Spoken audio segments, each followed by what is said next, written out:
Very good morning to all of you. Welcome you all in class 11th economics. So as you already know that we have completed whole syllabus of economics, that is microeconomics and the statistics for economics. Okay. So from the previous few classes we were continuously revise the chapters. We have done numbers of the numerical questions which is related to the statistics for economics, like measures of the central tendency, mean, median, mode, measure of the dispersion, correlation, index number. Simultaneously we have also discussing the some chapter which is related to your microeconomics. So the chapter which we already discussed, one of the more than 2 or 3 times, that is price determination, market forms and simple applications of the tools of the demand and supply, theory of demand. And from the previous 4 to 5 class we have started the topic, that is production function. Okay, so in this chapter what we have already discussed, that is first one we have discussed the introduction of the production function. So any producer produce the commodity by hiring the some inputs, and that inputs convert into the outputs. Okay, so this is the production process. After that we have discussed the classification of the factors. So classification of the factor is divided into two, that is fixed factors and the variable factor. Fixed factor and variable factor.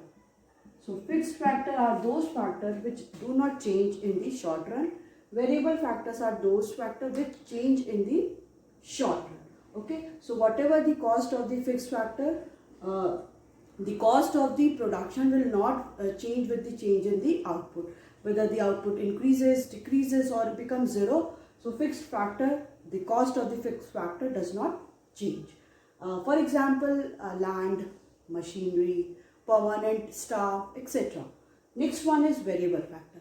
So variable factor are those factors which change in the short run, as well as when the output increases, the cost of the production while hiring the variable factor, it also increases.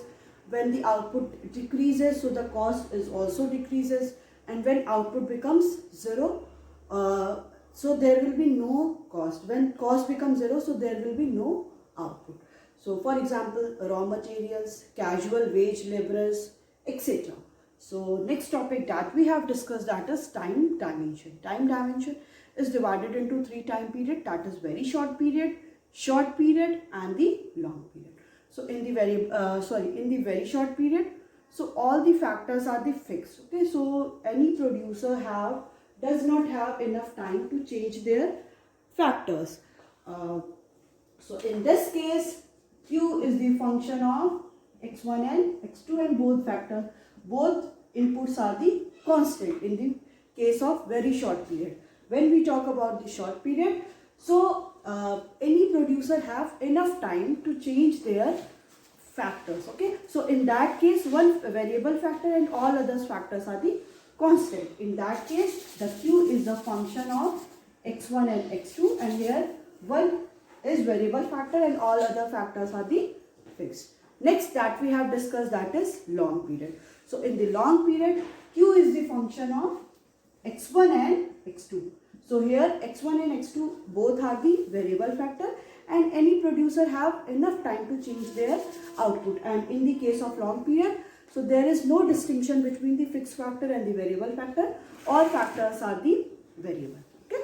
Next topic that we have discussed, that is production function. So production function is a functional relationship between the input and the output. So how any producer hires different inputs to produce the more and more output. So it is the production function.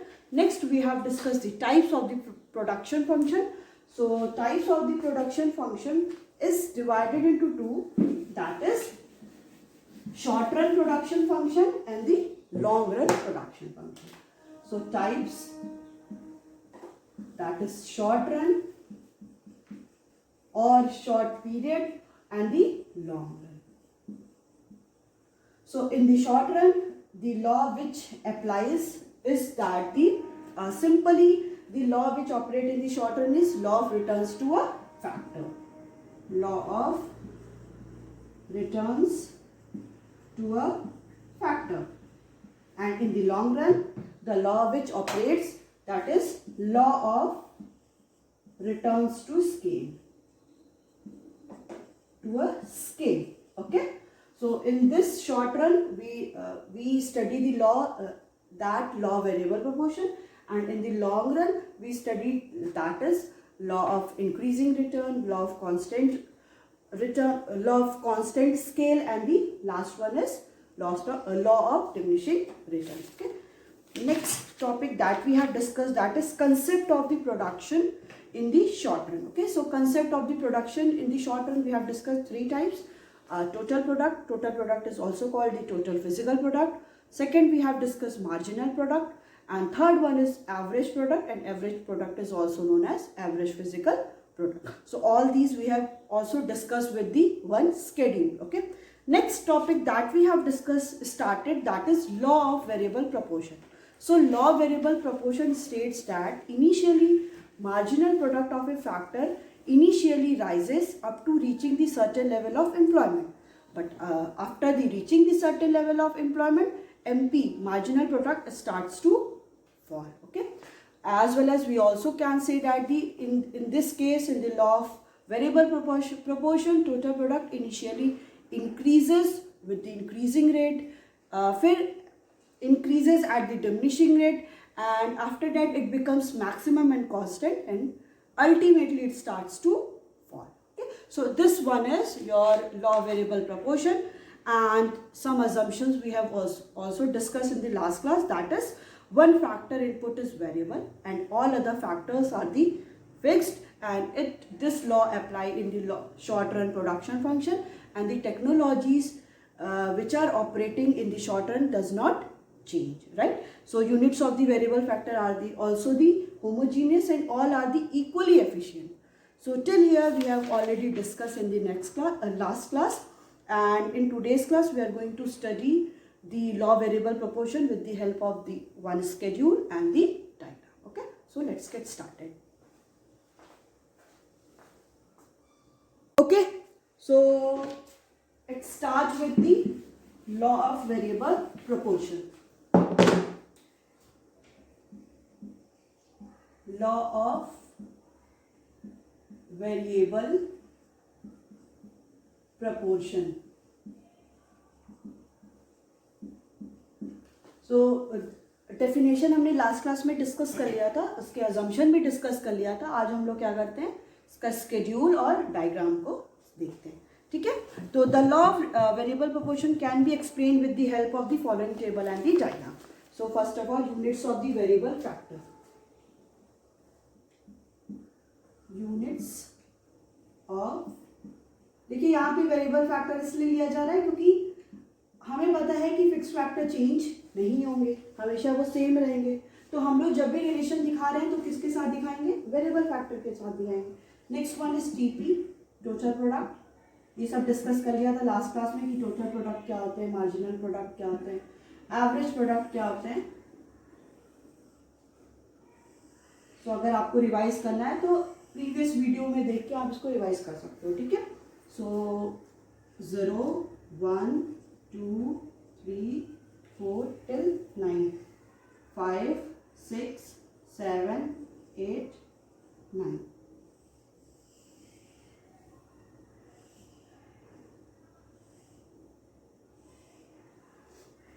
That is 0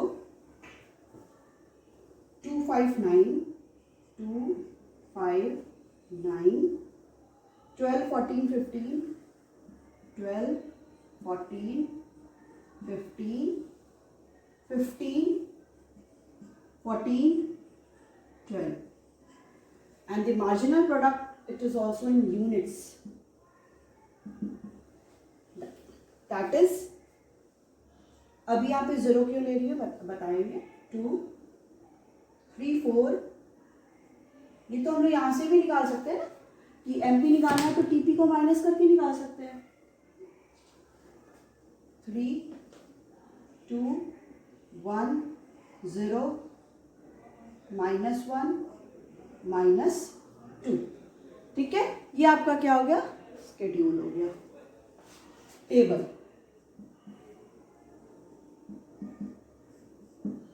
ठीक है, इस table में देखिए जब units of the variable factor, जब हम लोग zero factor लगा रहे थे तो टोटल प्रोडक्ट भी जीरो ही होगा, क्योंकि जब तक हम कोई इनपुट नहीं देंगे तब तक कोई आउटपुट प्रोड्यूस नहीं हो सकता है, ये तो एकदम आपको पता ही होगा। ठीक है, अब उसके बाद क्या है, जब जीरो हो गया, जब 1 यूनिट हमने क्या किया, वेरिएबल फैक्टर का लगाया, हायर किया, तो 2 टोटल प्रोडक्ट कितने प्रोड्यूस हुए, 2 प्रोड्यूस हुए। नेक्स्ट जब हमने 2 units of the variable factor लगाया तो 5 प्रोड्यूस हुए, 3 9 4 12 5 14 6 15 7 15 8 14 9 12। ठीक है, अब आप देखो इस टेबल में कि शुरू में जो टीपी है, टोटल प्रोडक्ट है, वो इंक्रीज हो रहा है 2 5 9 12, यहाँ तक टीपी इंक्रीज हो रहा है 14 तक। फिर इसके बाद टीपी इंक्रीज तो हो रहा है, यहाँ पे जो रेट था इंक्रीज होने का वो ज़्यादा था, फिर यहाँ पे टीपी का जो रेट है इंक्रीज होने का वो इंक्रीज हो रहा है बट डिमिनिशिंग रेट से, मतलब डिक्लाइन होते रेट से वो इंक्रीज कर रहा है। फिर यहाँ पे देखिए 15 पे टीपी क्या हो गया, कांस्टेंट हो गया, and after that TP starts to fall. यहाँ तक देखिए अगर हम लोग बात करते हैं एट दी यूनिट, हाँ 3 यूनिट तक हम बात करते हैं तो टीपी इंक्रीज हो रहा है। अब इनका चेंज देखिए कितना हो रहा है 3, इनका चेंज देखो 4, इसके बाद से टीपी इंक्रीज तो हो रहा है, टीपी 12 14 15 इंक्रीज तो हो रहा है, बट उसका रेट क्या हो जा रहा है, डिमिनिशिंग हो रहा है। रेट देखिए 3 2 1। ठीक है, तो टीपी हम लोग ने लॉ वेरिएबल प्रोपोर्शन में देखा, बोल रहे थे कि इनिशियली क्या होगा, टीपी इंक्रीज होगा विद इंक्रीजिंग रेट, फिर टीपी इंक्रीज होगा बट डिमिनिशिंग रेट। रेट देखिए पहले इसका रेट कितना था, 3 4 था रेट इंक्रीज होने का, फिर इसका 3 4 इंक्रीजिंग रेट था, फिर टीपी इंक्रीज तो हो रहा है बट टीपी क्या हो रहा है कि डिमिनिशिंग रेट से इंक्रीज हो रहा है। तो यहाँ पे देखिए 3 2 हो गया, फिर बाद में देखिए टीपी क्या हो गया, मैक्सिमम एंड कांस्टेंट 15 इसमें देखिए सबसे मैक्सिमम है ना 15, फिर यहीं पे 50 यहाँ पे टीपी क्या हो गया, कांस्टेंट हो गया, मतलब चेंज नहीं हो रहा है, बट जैसे ही वो कांस्टेंट हो गया उसके बाद से टीपी क्या हो गया, स्टार्ट्स टू फॉल। क्यों ऐसा हो रहा है, ये ऐसा इसलिए हो रहा है क्योंकि हम लोग यहाँ पे वेरिएबल फैक्टर, एक ही वेरिएबल फैक्टर है हमारे पास और सारे फैक्टर्स फिक्स्ड है। फॉर एग्जाम्पल एक ही मशीनरी है, मशीन एक ही है, उसी मशीन से या कोई लैंड है, उसी मशीन और लैंड से बार बार अगर प्रोडक्शन हो रहा है तो जो भी मशीन है उसकी भी जो वैल्यू है प्रोडक्शन की वो भी क्या होती जाएगी, डिक्रीज कर दी जाएगी। प्रोडक्टिविटी क्या हो जाएगी, लैंड की भी प्रोडक्टिविटी क्या होती जाएगी, कम हो जाएगी। और हम लोग बात किस में कर रहे हैं, शॉर्ट रन में बात कर रहे हैं। जब हम शॉर्ट रन में बात कर रहे हैं तो हम लोग फिक्स फैक्टर को चेंज नहीं कर सकते, वो हमेशा ही फिक्स्ड होंगे। एक वेरिएबल फैक्टर को ले रहे हैं, फॉर एग्जाम्पल यहाँ पे लेबर को हमने वेरिएबल ले लिया, वो ही चेंज हो रहा है तो इतना प्रोडक्शन हो पा रहा है, और सारे फैक्टर क्या है, फिक्स्ड है।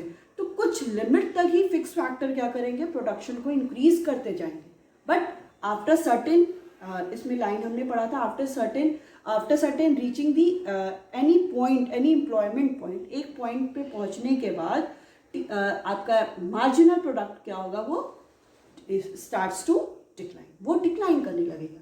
ये इसीलिए हो रहा है क्योंकि हम लोग यहाँ पे शॉर्ट रन में बात करें, और शॉर्ट रन में हम बस एक वेरिएबल फैक्टर को लेके चलते हैं और सारे फैक्टर्स क्या होते हैं यहाँ पे, कांस्टेंट होते हैं। इसलिए आपका ये टीपी और एमपी हम लोग कैसे कि हर एक मतलब यूनिट्स पे टोटल प्रोडक्ट कितना हो रहा है, rate of change in the TP में कितना चेंज हो रहा है उससे हम लोग एमपी को कैलकुलेट करते हैं। जब टीपी आपका शुरू में 0 है तो एमपी यहाँ पे कुछ भी नहीं होगा। ठीक है, अभी यही एमपी सेकेंड यूनिट पे तो ये 2 हो गया, फिर 5 - 2 3, 12 - 9 9 - 5 that is 4, 12 - 9 3, 14 - 12 2, 15 - 15, 15 - 14 1, 15 - 15 0, 14 - 50 -1, 12 - 14 that is -2। ठीक है, तो इसको हम लोग 3 स्टेज में क्या कर सकते हैं, डिफाइन कर सकते हैं। कहाँ तक, एट दी 4 यूनिट, ये क्या है, 4 यूनिट तक ये है इंक्रीजिंग रिटर्न।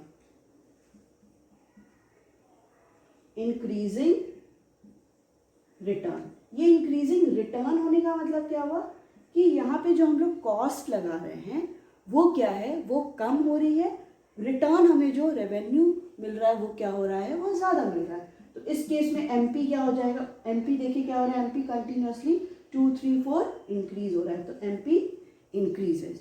ठीक है, stage 2 that is 3 2 1 and we can also take it as 0। ठीक है, 0 तक हम लोग ले सकते हैं क्योंकि यहाँ पे क्या हो रहा है, this one is law of decreasing return. ठीक है, law of diminishing return, decreasing या डिमिनिशिंग रिटर्न। क्यों, क्योंकि यहाँ पे एमपी क्या है, मार्जिनल प्रोडक्ट कोई भी फैक्टर का क्या कर रहा है, फॉल कर रहा है, फॉल कर रहा है। MP of a factor falls and become 0, यहां पे 0 हो जा रहा है। ठीक है, लास्ट वन है -1 और -2 का, इसे बोलते हैं निगेटिव रिटर्न। ठीक है, stage of negative return. Negative return क्यों, क्योंकि यहां पे MP becomes negative, MP becomes negative, इसे बोलते हैं स्टेज 1, स्टेज 2 एंड स्टेज 3।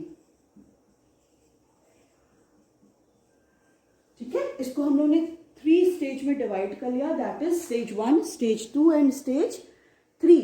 यहां पे देखिए क्या हो रहा है, unit of the variable factor हमने लिया, टीपी लिया और एमपी लिया। पहले स्टेज में देखो, स्टेज 1 में इंक्रीजिंग रिटर्न है, क्यों, रिटर्न हमें यहाँ पे ज्यादा मिल रहा है और रिटर्न ज्यादा मिल रहा है and MP of a factor marginal product क्या हो रहा है, वो कंटिन्यूअसली इंक्रीज हो रहा है। देखिए 2 3 4, मतलब हम प्रोडक्शन ज्यादा कर रहे हैं, जो रेट ऑफ चेंज है। फिर इसके बाद जब हम लोग बात करते हैं 3 2 1 0, इसमें इसको हम लोग स्टेज 2 बोलते हैं क्योंकि डिमिनिशिंग रिटर्न है।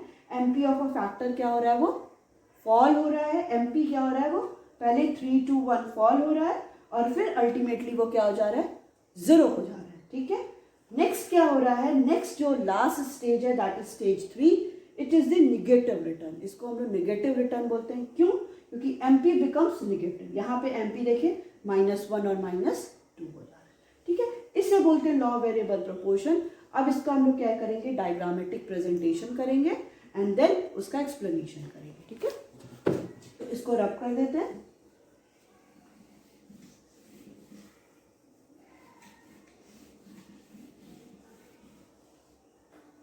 तो we will make a diagram.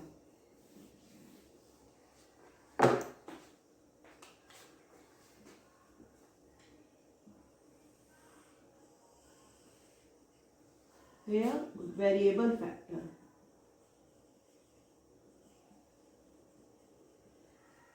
0 1 2 3 4 5 6 7 8 9.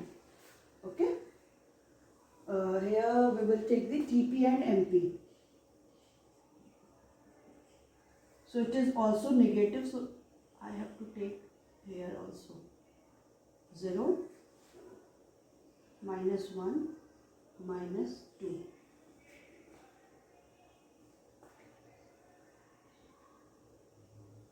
We can take as a gap between the two. Okay, यहाँ पे हम लोग गैप ले लेते हैं 2 का, 4 6 8 10 12 14 and 16।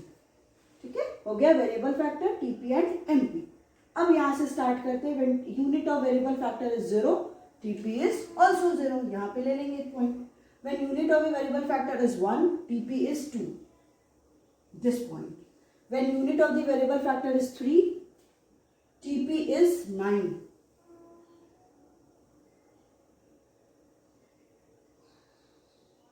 3 at 9. When unit of variable factor is 4, TP is 12. 4, TP is 12. When unit of the variable factor is 5, TP is 14. 5, 14. When unit of variable factor is 6, TP is 15. 6, TP क्या है? 15. 7 पे भी 15 है. 7 पे भी 7. 8 पे 14 हो गया. 8 पे फिर से वो 14 हो गया. एंड देन 9 पे 12 हो गया. ठीक है, ये हो गया. इसको ज्वाइन कर लेते हैं. 2 पे 5. 2 पे 5. ओके.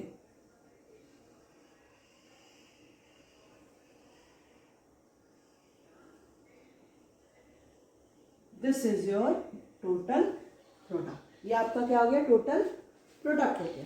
नेक्स्ट अब हम क्या ज्वाइन बनाएंगे? एमपी और unit of the variable factor. MP 0 है, sorry unit of variable factor is 0, तो एमपी कुछ भी नहीं है, तो यहां से स्टार्ट करेंगे. व्हेन यूनिट ऑफ 1, 2, 2, 3, 3, 4, 4, 3, 4, 3, 5, 2, 6, 1, 6 पे 1,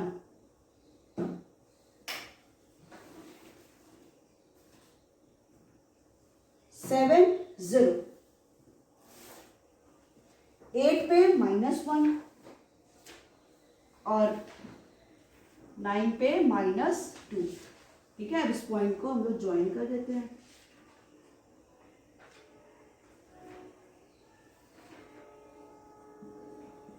it becomes the MP, marginal product.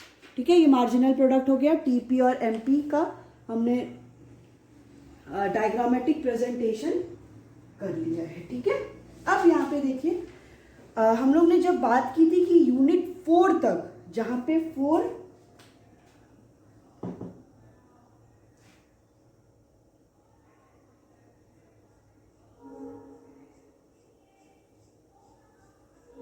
ठीक,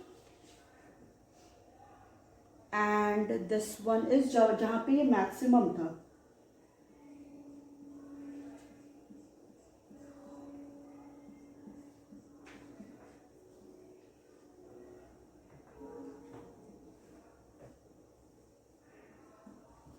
ठीक है, तो ये आपका स्टेज 1, स्टेज 2, स्टेज 3. यहां पे लिख लेते हैं स्टेज 1, स्टेज 2, स्टेज 3. ये हमने यहाँ पे लिखा था ना, याद होगा, जो इसको हम लोगों ने डिवाइड किया था यहाँ पे कि 3 यूनिट तक वो क्या कर रहा है. फेज 1 है, फेज 2 है, फेज 3 है, कि एमपी इंक्रीज कर रहा है, फिर एमपी क्या हो रहा है, फॉल्स कर रहा है और 0 हो जा रहा है, फिर एमपी बिकम्स निगेटिव. तो वही आपका क्या था पहला? Increasing return, diminishing return and the negative return. तो ये आपका क्या हो गया? प्रॉपर एक डायग्राम हो गया. अब इसमें देखिए फेज 1 और स्टेज 1 हम डिस्कस करते हैं, that is increasing returns to a factor.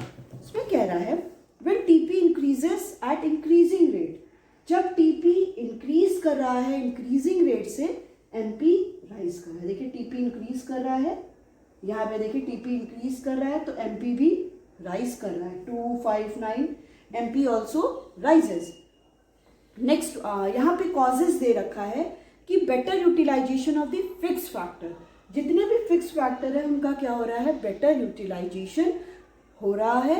Efficient utilization of the variable factor, जितने भी वेरिएबल फैक्टर्स दिए थे उनका भी क्या हो रहा है? एफिशिएंटली यूटिलाइज हो रहा है, क्योंकि शुरू में फिक्स फैक्टर जो भी है आपके मशीनरी लैंड, तो उनका क्या है? प्रॉपर यूटिलाइजेशन हो रहा है. वो न्यू है तो उनका प्रोडक्शन भी, प्रोडक्टिविटी भी क्या होगा, ज़्यादा होगा, तो टोटल प्रोडक्ट भी इंक्रीज करेगा। जब टोटल प्रोडक्ट इंक्रीज कर रहा है तो marginal product also increases. Next इसी का कॉजेज है, that is better coordination between the factors. जो भी फैक्टर्स हमने हायर किए हैं, that is fix factor and the variable factor, उनका क्या हो रहा है यहाँ पे, बेटर कोऑर्डिनेशन हो रहा है। नेक्स्ट फेज की हम जब बात करते हैं, दैट इज फेज 2, स्टेज 2। यहाँ पे कह रहा है कि the second phase starts after point B and ends at point D. ये इसको इन्होंने यहाँ पे पॉइंट दे दिया है, पॉइंट बी और पॉइंट डी। यहाँ से स्टार्ट हो रहा है बी पॉइंट से और डी पॉइंट पे खत्म हो रहा है। यहाँ पे कह रहा है when TP increases at the diminishing rate MP falls positively. यहाँ पे टीपी देखिए इंक्रीज कर रहा है, बट उसका रेट क्या है, टीपी इंक्रीज कर रहा है 12, 14, बट उसका रेट क्या है, डिमिनिशिंग है। यहाँ पे हमने रेट ऑफ चेंज देखा था तो ज़्यादा था, यहाँ पे रेट ऑफ चेंज देखिए 2, 1 हो गया। तो टीपी इंक्रीज कर रहा है बट द डिमिनिशिंग रेट, तो एमपी यहाँ पे देखिए, यहाँ पे क्या हो रहा है, फॉल करने लगा है। फिर कह रहा है कि जब TP becomes the maximum and constant, जब टीपी आपका 6th और 7th यूनिट पे मैक्सिमम 15 और 15 मैक्सिमम और कांस्टेंट हो गया, तो एमपी क्या हो गया है, वो 0 हो गया है। ठीक है, नेक्स्ट स्टेप है, नेक्स्ट स्टेज की जब हम लोग बात करते हैं, बेसिकली इसके कॉजेज क्या हैं, इसके कॉजेज हैं over utilization of the fix factor. जो भी फिक्स फैक्टर्स थे उनका ओवर यूटिलाइजेशन हो गया। कैसे, क्योंकि जब शुरू में ही जितने भी रिसोर्सेज थे, फिक्स फैक्टर थे, हम उनका बहुत ज़्यादा यूज़ कर दिए।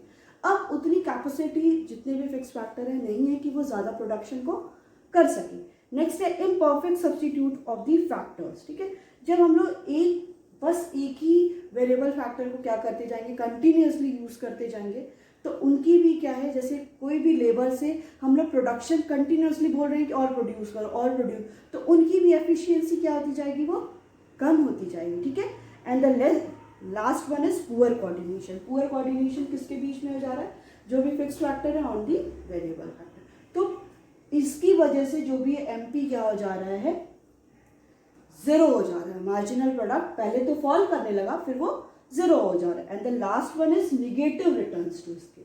निगेटिव रिटर्न्स टू स्केल को हम लोग पॉइंट डी के बाद से देखते हैं।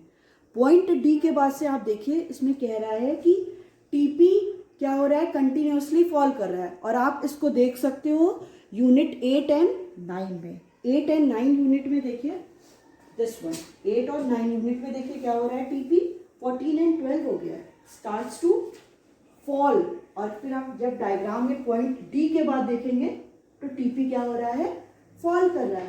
और जब स्टेज 3 में हमने देखा था कि टीपी जब अगर क्या करेगा, वो फॉल कर रहा है, तो एमपी बिकम्स नेगेटिव। एमपी क्या हो जा रहा है, -1 एंड -2, एमपी आपका नेगेटिव होता चला जा रहा है। ठीक है, अब इसमें देखते हैं कि इसके क्या है, इसमें कॉजेज कह रहा है fixity of the fix factor. ठीक, कि जो भी फिक्स फैक्टर्स थे हम लोगों ने लगाए थे, वो क्या है, वो फिक्स्ड है।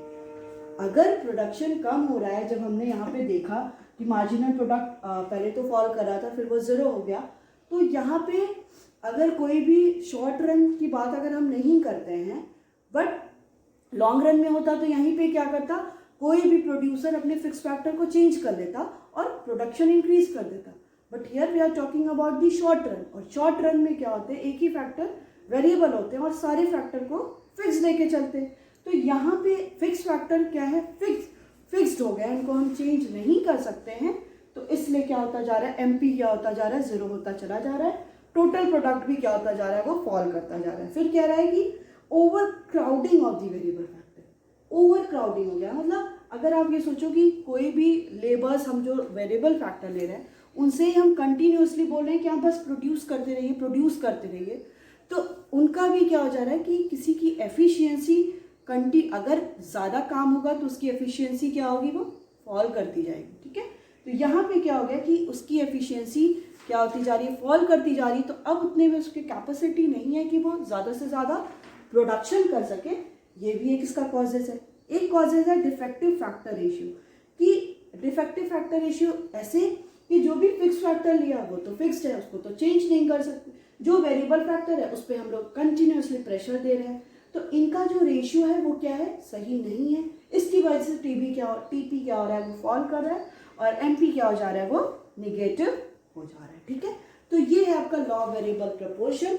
अगर एग्जाम में आता है तो सबसे पहले आपको क्या करना पड़ेगा, पहले आपको बताना पड़ेगा what is law variable proportion, and after that you have to give the some assumptions, and then schedule, diagram, and the explanation of the or the observation of this diagram. Okay, so यहाँ पे हमने क्या देखा, TP और MP का relation देखा. क्या देखा, when TP increases with the increasing rate, MP also rises.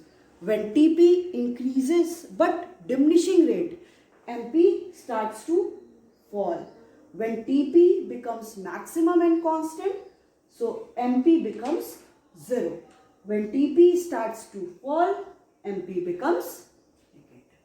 Okay, so this is your law of variable proportion, and it's also, we can explain it with the help of the diagram and the schedule and the observation I have already told to you. So it's all about your today's class. We will continue to study this topic or the next topic in the next class. Thank you.